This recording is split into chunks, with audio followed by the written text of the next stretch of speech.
MVP versus the guy everyone said should have been the MVP last year. It's Josh versus Lamar, something we're very familiar to talk about. Stevie Johnson, how hyped are you for Sunday night? Man, I'm super hyped. These two are the best talents in the league. I'm looking forward to see them head to head versus each other. It's just a glorious thing. And it is so uncommon in professional sports where you have two guys, two individuals, two incredible athletes who must win the Super Bowl to have a successful season. Like, it almost never happens. And the reality is neither of these guys has even been to a Super Bowl, let alone win one. So anything short of that for Lamar Jackson and Josh Allen is a failure. Is that fair? Absolutely not, especially playing in the AFC. But it is a stark reality for these two guys. This is Broken Table. Hein, Korolnek, Stevie. Just a little three-man weave today. I love it. Takia and Davis are very busy. You'll see them Load management. Yes, load management in week number one. Yes. Well, Kawhi Leonard's relevant well, this week, Takia's probably busy, but Davis, I think he's big time in this. I don't know about Davis. He could be. Davis will be with us Monday when we break down what we're going to see Sunday night, but you nailed it. Bills and Ravens, and I got a really great stat to start us off here. They joined the 1999 to 2005 Colts as the only teams in NFL history with 80 or more wins in a 7-year span without making the Super Bowl. 2006, the Colts made the Super Bowl. And I think going into this year, it's the Bills or Ravens. Buffalo or Baltimore is your Super Bowl champion. And that's... Listen, I appreciate the sentiment, like writing off the Kansas City Chiefs before the season begins. A little presumptuous in my estimation. We're taping this Friday. They played tonight by the time you're watching Very this. true. I'm just going to be on the record. I think the Chargers are going to win tonight, but this could be proven wrong by the time you're watching And again, this. I think Cincinnati is a team that maybe could do some damage if they get things going defensively. A lot of people like Denver. Maybe you could like the Chargers. Maybe you could like Houston. But when it boils down to it, the expectations and the need to win lies squarely with these two teams and these two individuals who lead their respective teams in Allen and Jackson. And that's why it's funny, like a week one matchup, you could argue the game of the year, the rematch of that incredible game in the playoffs where Mark Andrews had that ball fall through his hands. Every Ravens fan remembers that as a nightmare. Every Bills fan remembers that as an absolute dream. It just sets the stage for what is going to be a colossal clash between two titanic quarterbacks. We've seen it before, and we get to see it again on Sunday night. Okay, so Stevie, let's start with this. Of these two quarterbacks, who has more pressure on them entering the season? Josh Allen or Lamar Jackson? I would say Lamar Jackson has the most pressure on him. And I feel like that because his team, when you look at Josh Allen's team, he's surrounded by a lot of talent everywhere. You can go receiver for receiver in a Buffalo Bills room, and I would lean towards the Buffalo Bills side over the Ravens. And with that being said, that makes it much more easier for Josh, to manage a game. But on Lamar Jackson's side, he's got Derrick Henry, who's proven. He's got himself, who's proven. His DBs, his safeties, everything else. I don't know. I don't know about that. So I feel like he has more pressure to lead and carry his team than Josh Allen does because of how the teams are stacked, in my opinion. It's a really interesting question, and it's one that I almost want to have the cop-out answer. They have the same amount of pressure. They both need to win the Super Bowl, which I think is a fair approximation of where we're at. But I would also say that Josh Allen's playoff performances have been a lot better than Lamar Jackson's, and as such... Big up the graphic. It's a massive difference. Josh Allen is one of the best playoff quarterbacks we've seen in the NFL. That's it. And of course, the record against the Chiefs, people will reference it, hasn't beaten Kansas City, hasn't beaten Mahomes. But again, it's not a one-man game. There's more to the NFL than just an individual's performances, and Allen's been exceptional. You want to know the list of the guys who've beaten Mahomes? Tom Brady twice, Joe Burrow, and Jalen Hurts. There's only 4 of them. Or sorry, that's 3 of them, 4 times. Yep, I know, exactly. So as far as pressure goes, what does that really mean? How do you quantify it? It's hard to say, but Allen's been way better in the postseason. I get it, neither have gotten to a Super Bowl, but I think Lamar has more pressure on him heading into the season to get there more so than Allen.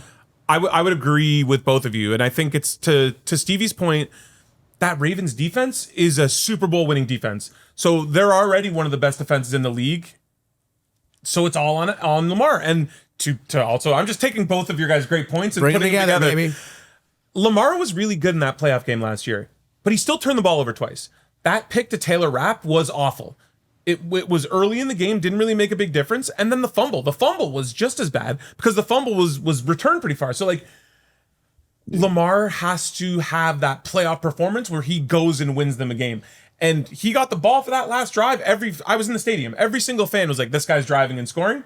It just worked out that Mark Andrews dropped that pass. Yeah, it's got to be the Mark Andrews revenge game on Sunday night. You know, he's been thinking and dreaming of shoving it to Buffalo after everything that ensued following that drop in Buffalo. He's back in there. Maybe we'll get to that with the best bets a little bit later with Mark Andrews. But it is such a great game. To that point, I think, Stevie, you're perfect for this because, and I hate to bring up that Pittsburgh drop, but it's just such a, as we talked, it's birthed Bills Mafia. What was your mindset after that drop against Pittsburgh going into the next week? Were you, I need to get out there and just make a big play right away? Or what was your mindset going into that next game? Yeah, my mind was moving faster than it should have because you want to get it back tenfold, you know. And I may have had a cool, okay day. I think we played Minnesota Vikings after that, and I wanted to do so much more, but you know, I feel like that's going to be the same way Andrews will be. You know, when he first get out there, he's going to want to make every catch. He's not going to want to miss anything. And I'm talking about from warm-ups to when he come out there for walkthroughs and everything. But, you know, it's the inevitable. Sometimes, you know, plays happen like that. And I think he'll be able to calm down and settle in. Hopefully he don't have a big game because I still see the Buffalo Bills being able to adjust and lock in on their offense. But I am looking forward to seeing Mark Andrews step back out there and have a competitive game against the Buffalo and I think Bills. we know what we're going to get from Josh Allen. We know what we're going to get from Lamar Jackson. What we don't know necessarily is what we're going to get from the Buffalo Bills defense. Mm-hmm. There are some question marks in the secondary, certainly some new faces up front, and that's what I'm most excited about. What is this defensive line going to be able to do against the Baltimore Ravens? Because again, you have Benford on one side. You've got a lot of question marks on the other side. Some question marks at safety. I think it is incumbent on the defensive line to get a lot of pressure on Lamar Jackson. Because if he's sitting in the pocket, if he's running around, creating time and space for his receivers, it could be a tough night for the Buffalo Bills. Pressure on the quarterback is vital to Bills' success on Sunday night. Yeah, completely agree. At this point, it's Trey White we're taping this Friday afternoon. Trey White is trending to being out. And it'll probably be Dorian Strong who's starting at corner, which a lot of question marks. I'm excited for this Bills D-line, even though they're banged up. They got the suspensions. It's not what they're gonna be yet. But yeah, that you nailed it. When you have weaknesses in the secondary, unproven safety in Cole Bishop, you need your D-line to get pressure. Now, I do think that the Bills have a lot of things going in their favor with regards to the Ravens injury. So Ricard is out, the fullback. And you maybe think, oh, Ricard, whatever. Oh, no, Warren Sharp had great numbers on this with them. Massive disparity with him in the lineup versus without him for Derrick Henry. If you're thinking about betting Derrick Henry over or under, you probably want to lean under, although they did adjust the number. FanDuel has him at 82.5. It's a massive spread. Again, with Ricard, I think against the Bills, he was over 7 yards a carry. Without him, it was around 4. And he hit his over on the first play of the game. That's right. That's right. And then Isaiah Likely, who's the tight end too, next to Andrews, also out. So a couple key pieces to the Baltimore offense will not be in the lineup. So for the Bills defense, really, you got a couple things working to your advantage. You got to take advantage of those things. Stevie, what are you feeling for Sunday? What do you think? What do you think happens? Yeah, that was news to me. Hearing Isaiah Likely is out, that's interesting, and that's actually really good news for the Buffalo Bills because, again, like we said earlier, that puts more pressure on which quarterback? Lamar Jackson, the Baltimore Ravens, and we know he's one of the best talents in the world, but it's just going up against a stellar defense, a bend but don't break type of defense. And I feel like our defense is going to be a little bit more aggressive because we have new bodies coming in. Well, new original bodies like a Matt Milano, Terrell Bernard being healthy at middle linebacker. So we're going to we're going to force that pressure, not to mention the defensive line that we've beefed up. You know, and it's only inevitable that Lamar Jackson may make a mistake or somebody on the outside because I don't have complete confidence in his skill group over our defensive secondary, you know, as a team. So, you know, it's going to be very interesting. And I'm looking forward to watching this match. They getting thrown into the fire early, and this is what it's all about. Now, last year they played twice. The regular season game, Bills got smoked. They ran all over them. Now, even look, there's some interesting numbers with the playoff game. No linebackers. Yeah, exactly. We had no linebackers. Exactly. Yeah, no corner. Our Taron Johnson was our main physical Bills got corner. super banged up. Yeah. It was unbalanced. It was unbalanced. It was more balanced when we met in the playoffs. That was a fair matchup, and exactly what happened. Lamar wanted to take over the game, and he ended up causing 2 turnovers. He only caused 4 turnovers in this entire season. Yeah, but when he tried to picks, you see, he tried to do more, and look what happened. We got a balanced defense, and I think we're going to be even better and more dominant. And we'll show. I think the Bills will show the world that they're even more better than what they are. Josh Palmer making his Bills debut Sunday night. Keon Coleman entering year number 2. Who do you have higher expectations for between those two? I have higher expectations for Josh Palmer. Although Keon is our original draft pick, he is still in his second season. And, we're expecting great things because we've seen the evolution of receivers in the passing game. But people got to understand he's not in those other offenses where you got to throw it a ton of times. He's on a great offense, a balanced offense. So I'm not expecting much from our second-year receiver, but a guy who's been in the league multiple years, playing under other elite receivers in the league, and now coming back home since he's a Canadian boy and the Buffalo Bills being that close, I expect him to have an explosive season. Where he got paid his money, I'm expecting big things from Josh Palmer, and that's another one that I'm looking forward to watching throughout this season. Now let's go. I want to kind of dig inside receiver here because, Stevie, when we were talking, I think last week, you said he thought Palmer was going to lead the team in receiving yards.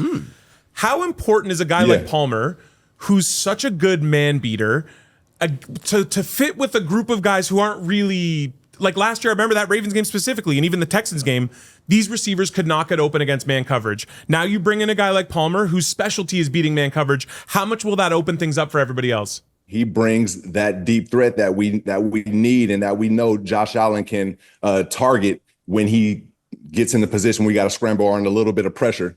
Let's even take Amari Cooper, for example. If you look at the pass that Amari caught, the slant and go, Josh had a little bit of pressure and he kind of flicked it and it went damn near 80 yards and it was at the perfect spot. And that's exactly what Josh needs on the outside, as opposed to everybody that he has, those technicians like Khalil, Eli Moore, Knox, and all them underneath. That's cool, but we also need that guy that can take the top off, and Josh Palmer is him. Yeah, to me, it seems like everybody kind of slots into their roles a little more perfectly with a guy like Palmer. I'm excited for Coleman, though. Like, I don't know if you guys heard what Dion Dock had said. Like, this could be a massive breakout year for him, and he got better as the year went on really well last year. Yeah, he did, and like his skill set physically, that's the reason the Bills took him in the second round. I mean, the guy represents something the Buffalo Bills haven't really had, maybe since Stevie Johnson many years ago. He's a physical freak, and if he can put it together, being a rookie in the NFL in that offense, I hate to say it, but everybody eats. They were spreading it around. Keon Coleman has a massive opportunity. He's going to be out there in 2 wide receiver sets with Khalil Shakir. I'm sure Palmer will get opportunities as well. But I am really excited for this receiving core. I think you're right when I think you say everybody slots in a little bit better. Shakir, I think, is your number one guy. Coleman, Palmer, and Dalton Kincaid. We talked about Mark Andrews with that big drop. Dalton Kincaid's another guy It's tough to put on Kincaid, though. No, you're right. I mean, could have caught it. Who knows? Maybe we're still celebrating a Buffalo Bills Super Bowl if it was there for him. You'd probably want that one back if you could get it. But Kincaid's another guy. Again, heading into when we were doing the show a year ago today, leading into the week 1 of 2024, I think all of us thought Kincaid was poised for maybe a 90-catch season. We thought he was going to be an absolute monster. Yeah. Sometimes it's a year after, so don't put it past him to really break out in his campaign. Yeah, I feel like it's still the ways you get him the ball. If he can get 90 catches, the passes got to be faster out the hand of Josh to getting it to Kincaid. It can't be after 3.5 seconds. It's too long. We got other guys that we got to get the ball to and move the sticks. So, yeah, in order for Kincaid to be that guy, we need more reps, more passes to him. Let's talk the spread a little bit here, because this thing has moved in Baltimore's favor, and Baltimore is actually favored right now, even though, despite the fact that the Bills unbeaten at home last year, 22-3 at home, I think since 2022, and just leading the NFL in all the major categories. This is the best home team in football over the last 3 years, and they're dogs. When was the last time the Bills were home underdogs? I mean, I feel like it's got to be wasn't even the Chiefs. It wasn't the I was Titans. thinking a Year, Kansas yeah. City game, Nope. maybe like again, it must have been 3-4 years, or maybe the big thing- 2021. But the big it's been a talking while. point to the start of the year is the Bills were the only team that was favored in every single game, and then by the time we get to week 1, it's already flipped. And they're in the listen, dogs. I get it. When you look at the games that they played, these two teams played one another. So we certainly remember week 4, we remember the divisional round, and the injuries. I guess you could argue it favors Buffalo, but Baltimore's just as hurt too. But I would argue. We mentioned Ricard and we mentioned Likely. Like that's pretty significant, and they aren't the biggest names, but they are impactful players on the Baltimore offense, and certainly they can find ways around it. But I think injury-wise, it's a wash. Buffalo at home, first game of the season. To get them as a home dog seems like a gift to me. At best, it's 50-50. And I'll take the team at home in the Bills for sure on Sunday night. I'm not betting this game because I think Uh-oh. I'll bet props. Sorry, FanDuel, you got my money. Yes. I'm gonna be splashing Yeah, props. The new Your Way feature. I'm gonna be baby. adjusting those sliders all the way to the Amen, top, brother. But I honestly think Baltimore wins this game. Just you're the losing team coming into this off of how things went down last year. And sure, Baltimore take this week 1 win. Bills can go and win 10 straight and whatever. Buffalo can win the playoff one. I think Baltimore comes in, revenge on their mind, and wins this game. Stevie, how you feeling? Chris, so look, so the Baltimore Ravens stopped the Bills from scoring 30 in that playoff game by 3 points, right? And now they're coming back to Highmark. I don't see them scoring more than 30 points on the Buffalo Bills. You know, I don't see that happening with Isaiah Likely being out, with Ricard being out. You know, I feel like with Milano coming back, think about it. You got a physical guy that's finally back and he can go get fit. Yeah, from the hop. He watched his teammate Dorian Williams come in and lead the team with 117 tackles. Now we got him coming back wired. I feel like we're going to really dominate the Baltimore Ravens. It's not even going to be. It's not even. I mean, every Sunday night game is close, but I feel like the Buffalo Bills is going to really show out. I love that. And now you talked about some primetime players. Jackson, 108.7. Allen, 102.1. Have the 2 highest primetime passer ratings since 2022. Minimum 100 passes. Jackson, 11-1 in primetime since 2022. Josh Allen, 13-4. That's the most wins at any quarterback. So these are arguably the 2 best quarterbacks under the bright lights. They are. I mean, I don't think anyone would dispute it. And I get it. Mahomes, it's for me, this conversation, who's the best quarterback? Who do you want in this situation? Who do you want in that situation? If you're telling me you're down 4 points, there's 45 seconds left to go, you got to drive the field in the fourth quarter of a playoff game, I'm probably taking Mahomes. Oh, I'm taking Josh still in that situation. Maybe not. Again, Mahomes has done it so many times. I get it. You could make a case for Allen, but I think if you're talking about from week 1 of the regular season all the way through an entirety of a season, you're probably going Allen or Jackson in some order. And again, now these guys have been in the Super Bowl. They have the opportunity to do so, but the irony is that they need to go up against Mahomes, go up against Joe Burrow, maybe go up against Everett, and go up against each other in order to get there. It is a gauntlet in the AFC as far as the top quarterbacks, because again, I think we would all agree the top 4 quarterbacks in the National Football League likely reside in the AFC. Maybe you could make a case for Jalen Hurts as well, certainly coming off the Super Bowl, but it's pretty clear to me that the top dogs are in the AFC, and we're going to see them square off on Sunday night. And tell me, this man is a radio professional, as he just segued to Jalen Hurts, who looked good, ran a couple in last night. I don't know, Eagles looked a little meh, but that's fine. I think just all the talk against the Cowboys, Dallas kind of took that personal, came out, played hard, and if CeeDee Lamb doesn't drop those 2 passes, Dallas probably wins that game. I would also say if Jalen Carter doesn't go full hawk to us 6 seconds in, it might have been a very different game. Again, Dallas was just running it down Finn's throat early as soon as Jalen Carter went out of that game for spitting on Dak Prescott. But you're right. I was really impressed with Dallas. Again, I didn't really know what to expect from the Cowboys. You trade Micah Parsons. Sounds like there's some dissension amongst the ranks after that deal, but they showed up. I think they should be really impressed with themselves, how they performed in spite of losing. Again, you don't want to take solace in a loss. You're at the Super Bowl champs. Exactly. And honestly, when Dak is healthy, Dallas has a good offense. So Great offense. Stevie, what was your biggest takeaway from last night? I was really impressed with the competitiveness of both teams. You know, both teams, came out and they went after each other. It was a tale of momentum, and the Philadelphia Eagles showed that championship DNA, and they ended up getting the win. But I wanted to talk about Jalen Carter's situation. And when I first saw it, I was like, immediately, you have to do something about this, as a team, because you put in all that work in the offseason to come out here and you didn't even start to play yet, and you spit on another guy. You made the thought process spit on somebody is ridiculous. What else is this guy going to do later on? Do we keep a guy like this? What are we showing? But then you see that he was provoked. And now it's different. That's locker room things. Dak provoked him by spitting at the ground, looked at him, you know what I mean? And then The second spitter. There was then Jalen came in and did what he did. And now I don't feel like you got to make an example out of him, because he then goes back on camera in his media and he takes accountability of it. He doesn't call out Dak for spitting first or whatever, and it is what it is. That's competitiveness. He got to make the smarter move. But overall, I felt like Dallas and the Eagles played a competitive game, and I was impressed with both. Well, there teams. was an hour and 3-minute delay in the midst of that game. Tough to stay awake. Oh, was it ever? I mean, I do morning radio. I know it better than anybody. Steve, you ever been in the midst of a game where all of a sudden, there's lightning, we need to get off the field? Has that ever been something you've experienced in your football career?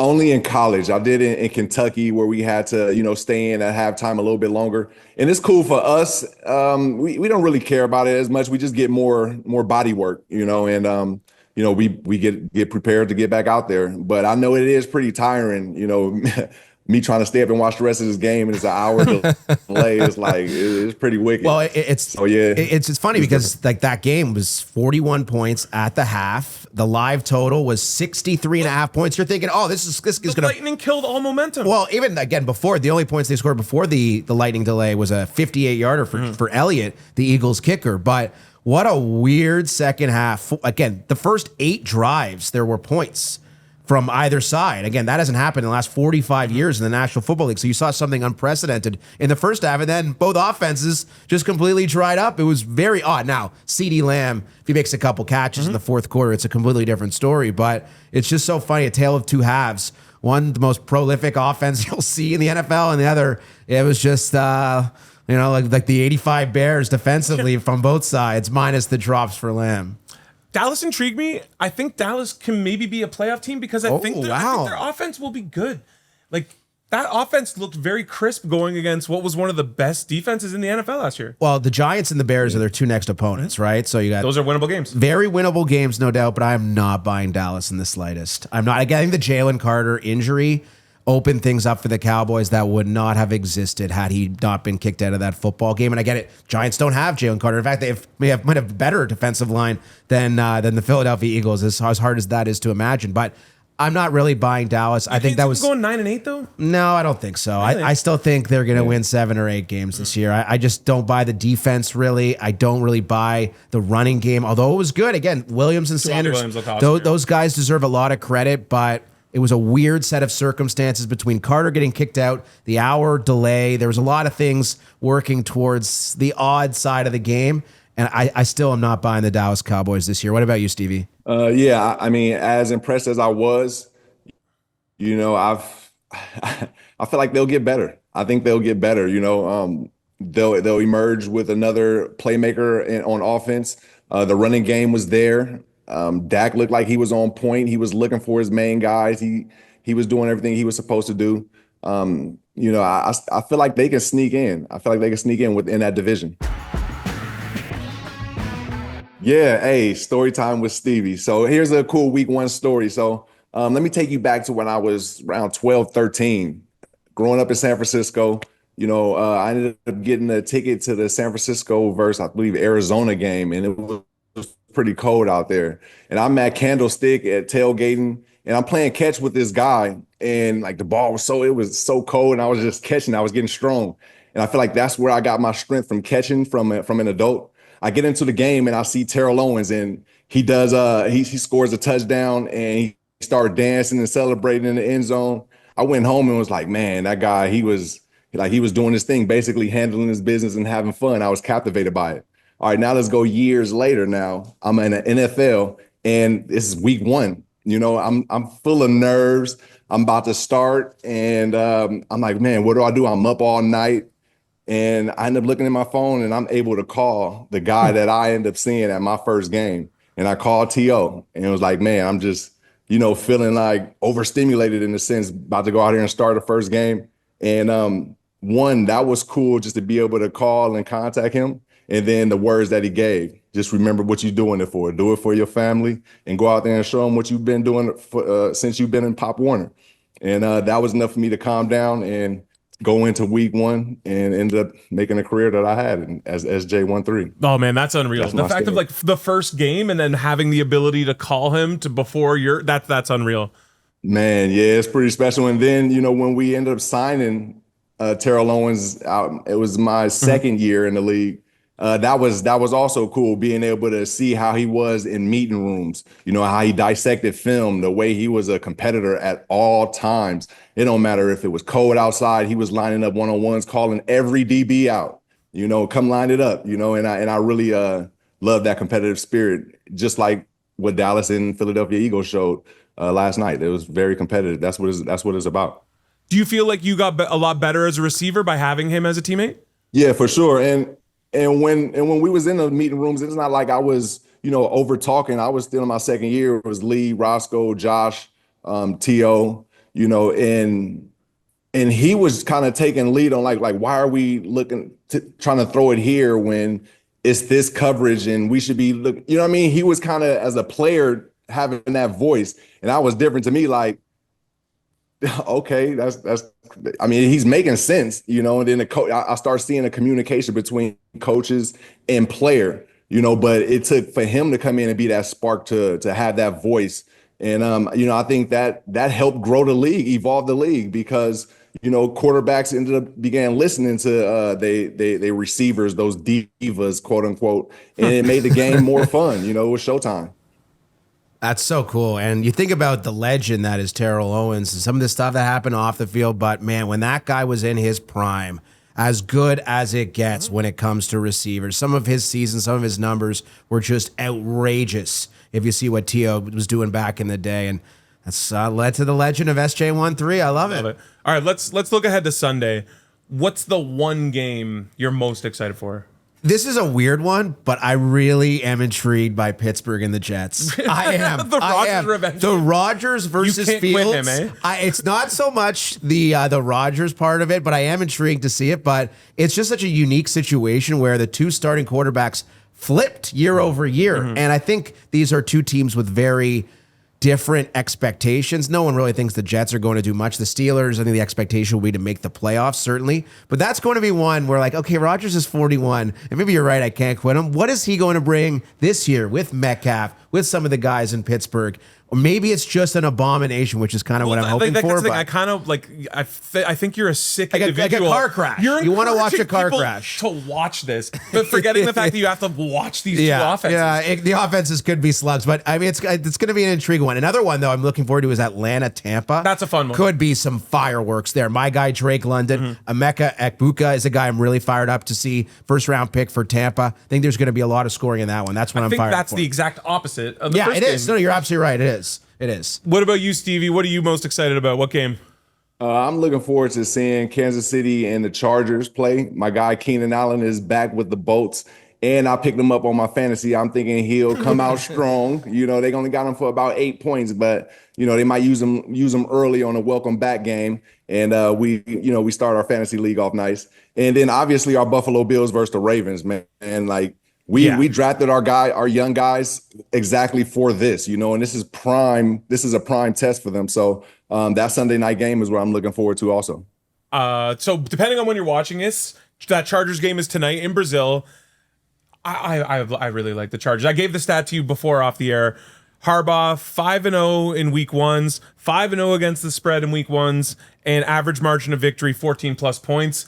As someone who is big on the Chargers going on to this year and kind of fading the Chiefs, I'm going to FanDuel. I'm smashing money line. I'm smashing +3. I'm teasing them up to 10. I'm having Chargers all over everything. I'm excited to see this Marion Hampton kid out of North Carolina. They used the first round pick, the Chargers did, and if he can perform like I think he can perform, that running game under Harbaugh, that's going to be a focus for LA. And I mean, for the Chiefs, A lot of storylines, right? There's no Rashee Rice. What is Kelsey going to look like? Xavier Worthy coming out, had a great year last year. What is he going to look like? Hollywood Brown finally healthy. We didn't really see him at full capacity for the Chiefs. And I guess Mahomes, as odd as it is, I mean, had a down year by his standards last year. Is he able to bounce back and have like a really rip-it season? I'm fired up to see these guys. Adding Najee Harris too to that backfield for the Chargers, and that's a run first offense, with Greg Roman taking lead of that offense.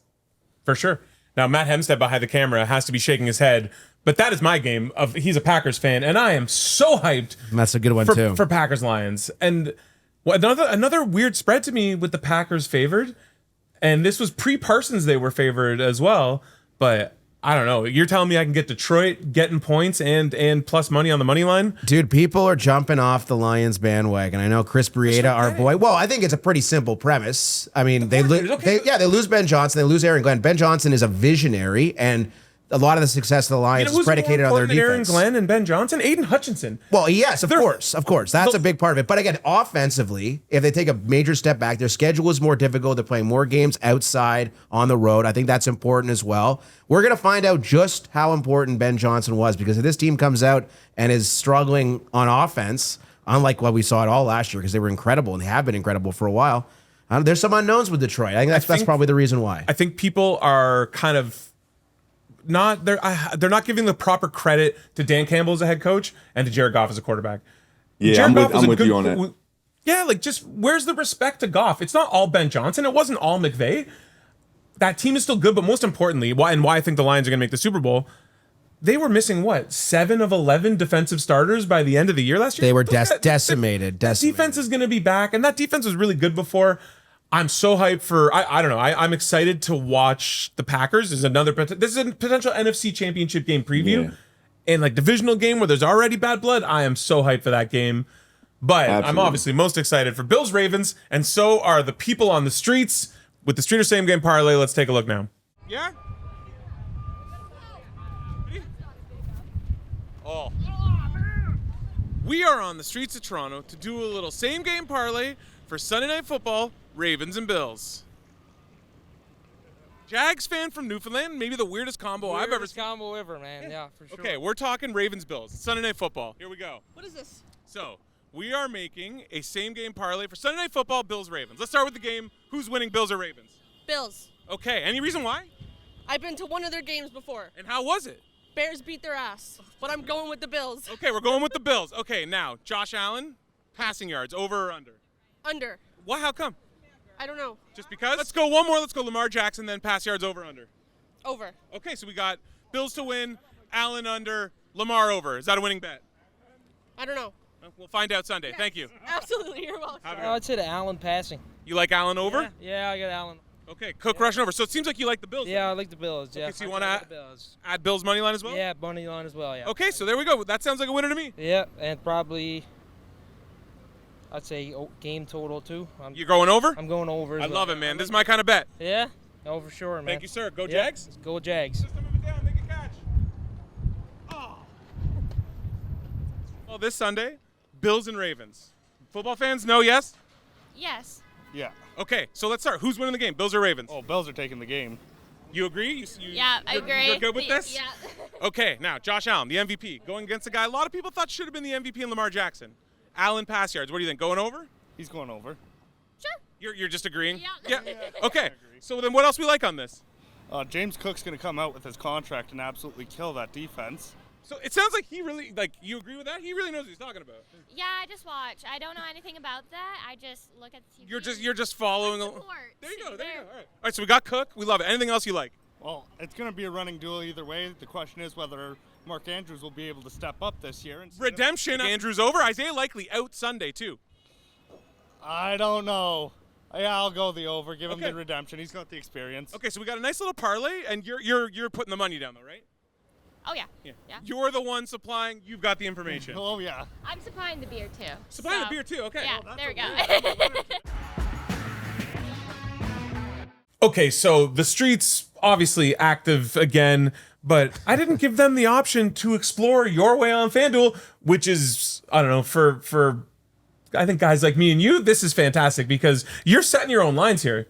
I love it. I love it. And I like betting alt lines. This is a much more efficient way of doing it. If you think a certain player, maybe it's Khalil Shakir, maybe it's James Cook, will get 75 rushing yards or 100 rushing yards or 150 rushing yards, you could slide that over there. Those hard numbers, 73. You're right. You're right. It could be an odd number. So and seamless. We're Seamless gonna technology. do a little SGP for Nice. Bills Ravens Sunday night. So you lead us off. You know, I like James Cook. I think he is going to have a very nice night. New contract against a Ravens front that, yes, they have some new faces, but I think can be exploited. Let's play James Cook up to 82 plus rushing yards. Wow, okay. Let's do that. All right, Stevie, what's your leg?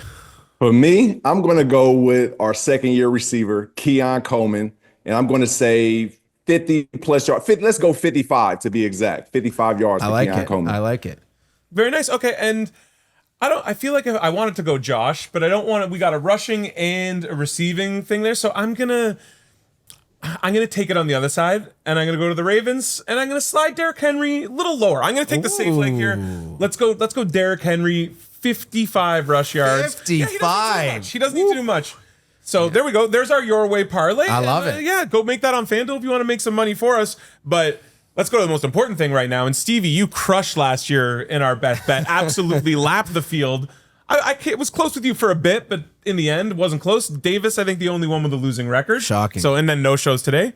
So let's go with our best bets for this week. And I will kick us off. I'm going to give myself the self alley-oop here.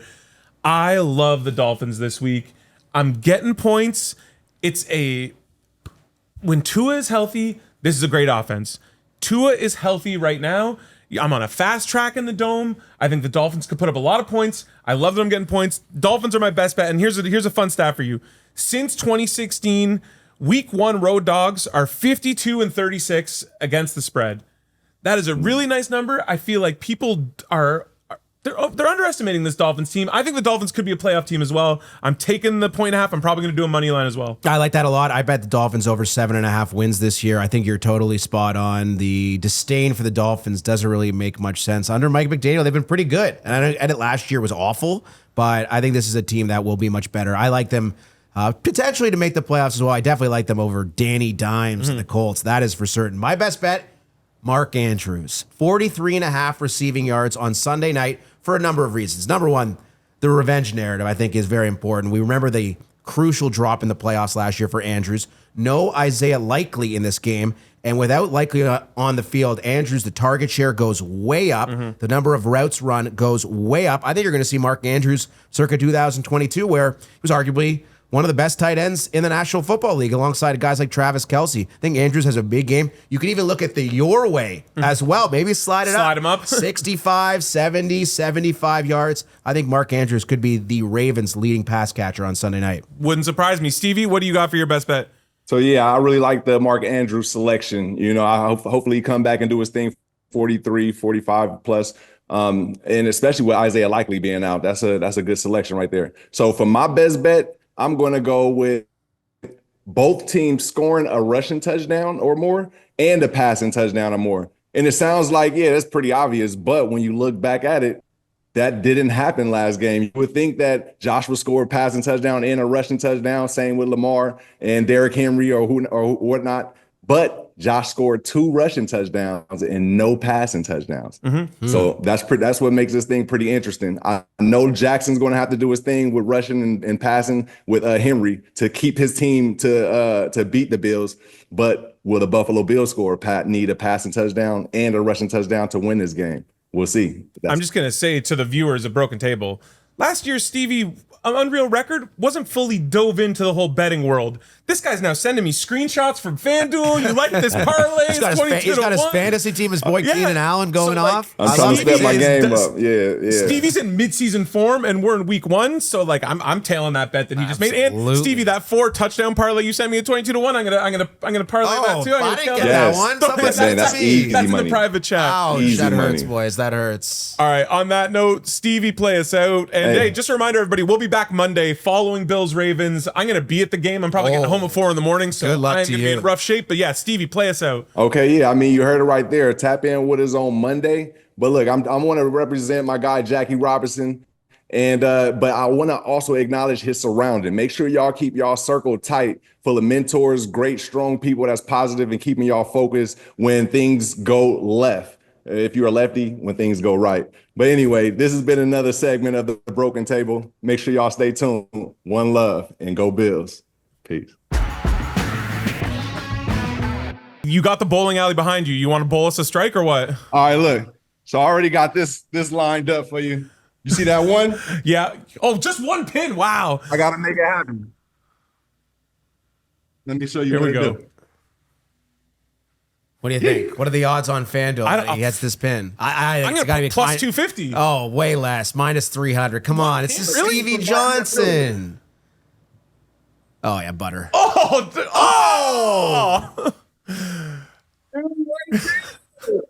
Oh, That was so close, Stevie.